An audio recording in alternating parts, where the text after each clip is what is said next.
Hi guys, Ren here and welcome to the workshop. Today I want to talk about tires to clear up some of the misconceptions that I think should be addressed based on the questions that I tend to get from you, the viewers. So the first one, is a wide tire faster? Now, rolling resistance of the tire mainly depends on its construction. So how it is made, how supple it is, what the tire compound, the carcass, the tire type. So a tubeless tire will always be the fastest because there's less friction between, there's no tube and tubular glue, tubular base tape to add additional friction. So that's the main thing. The only place where a wider tire can potentially, but doesn't have to, decrease rolling resistance is by changing the shape of the contact patch. So by having a lot shorter and stubbier contact patch, there's a small area of the tire that deforms, but that only applies when you've got the correct pressure on it. So that's one thing. Wide tires can be very fast, but they don't have to be. And when you consider aerodynamics, it's a whole different game again, because you can't really put a wide tire on a narrow rim and expect good results in terms of aerodynamics. And at higher speeds, mainly in time trialing, well, the fastest time trial tires are still 23 to 25 mil, and it's not because there's no potential to decrease the rolling resistance by doing a larger tire. But the thing is, if you're going fast, it's aero what matters. And if you put a chunky tire on there, a narrower tire will always create less frontal area, and it will always be faster aerodynamically speaking. So as the current trend in wheel design and frame design dictates, 23 to 25 is where the tipping point is. So that's the speed of wide tires. Of course, going off-road, aerodynamics don't really matter all that much, or not at all really at some climbing speeds. But the thing is there, you can't go ever wider because, well, you are just adding weight and unsprung weight to the system. So there again, even if you're going off-road slowly where aero doesn't matter, there's a certain tipping point when it comes to tire speed, and at the moment I think that's around 2.3, 2.25 when it comes to cross-country use. Of course it's going to be different for gravity-oriented disciplines, but yeah, pretty much this is how wide you're gonna get. Then the biggest misconception I would think is that wider tires increase comfort, and more specifically that they are more compliant. Now again, this when taken out of context is not really true, because if you take, well, what most people do is they put on a wider tire and use it at the same pressure.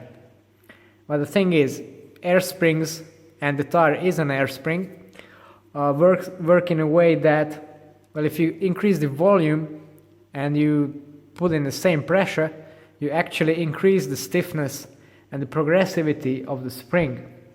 So that means if you have a 25, put on a 28 at the same pressure, you actually have a much stiffer tire. I actually found this out the hard way when, after installing my 28mm tubeless tires on this bike, I basically just forgot about it, and left the tire at the installation pressure, so that's 80 psi, that's the maximum pressure, and I went on for a ride. And even despite this is a super compliant cross bike, front and rear ISO speed, super wide hubs, nice wide tires, it was harsh as hell. It was harsher than my time trial bike when the correct pressures are applied. So yeah, in order to take full advantage of a wider tire in terms of speed, grip and comfort, you really have to dial in your tire pressure, because otherwise it just won't work. You're creating a stiffer system than with the narrower tire. So I think this is the most common mistake. And then when it comes to the width of the tire,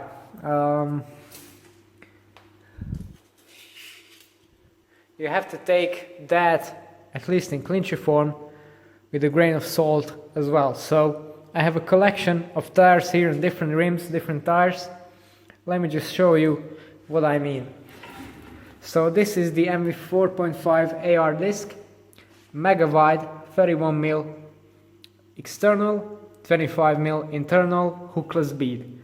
Tire, Schwalbe Pro 1, tubeless, at a pressure of around 40 psi, so that's what I run. And the moment of truth. Yep, that's pretty much 31.7 mil. So this is a 28, measures up almost at the 32.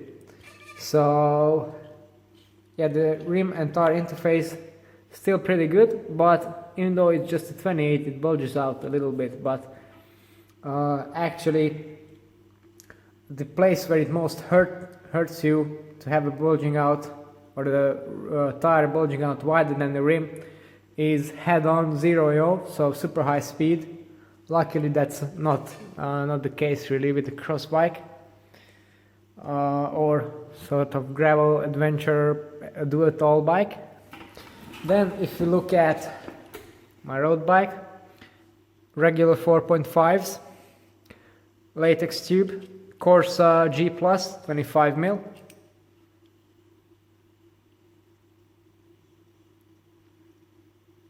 $27.2, so that's a big increase, even though this is not a super modern or super wide rim. 27 or 28, I'm not really sure, external, 19mm internal, and still pretty decent boost in terms of tire size.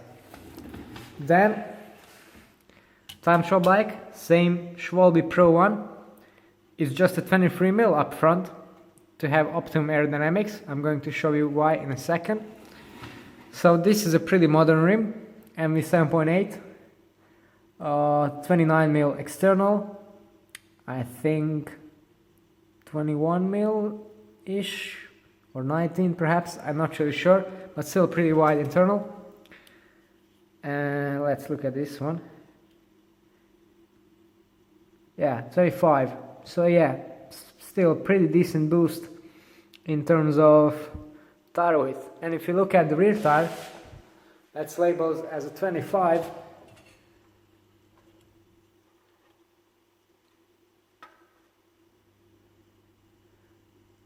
Yeah, it goes out to 28.4. So yeah, I think this is a bit too wide, or at least I thought this would be a bit too wide for optimum aerodynamics, so I just stuck with 23.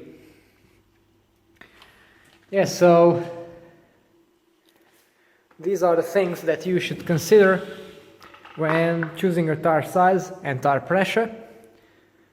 So I hope this has cleared up some of the misconceptions. If you want to know more about my bikes and how they are set up, then don't forget to tune into the channel and subscribe. It's all for today. Thanks for watching and see you next time.